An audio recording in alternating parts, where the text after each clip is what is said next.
À la fin du mois de septembre, les équipes médicales de Médecins sans frontières ont dû arrêter la prise en charge des enfants mal nourris dans le camp de Zamzam, dans le nord Darfour, au Soudan. Concrètement, il s'agit de 5000 enfants renvoyés à la maison qu'on ne peut plus prendre dans nos structures ambulatoires. Leur état va se dégrader et qui forcément risquent de mourir. Seul persiste notre hôpital de 80 lits où les enfants les plus malades, en risque de mort absolue, sont pris en charge. Médecins sans frontières a sonné l'alerte depuis le mois de janvier suite à une évaluation de la malnutrition où on a découvert qu'il y avait 30% d'enfants qui étaient mal nourris et ces enquêtes se sont confirmées au mois d'avril et aussi au mois d'août.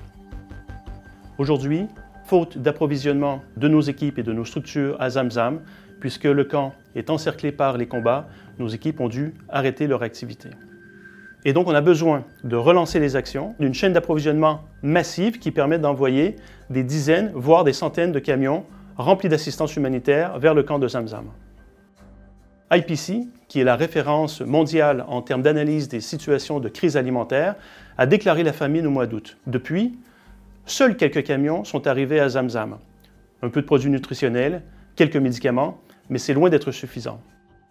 Si on évalue la population aujourd'hui à 450 000 personnes, on aurait besoin, en extrême urgence, d'environ 2000 tonnes, soit 100 camions.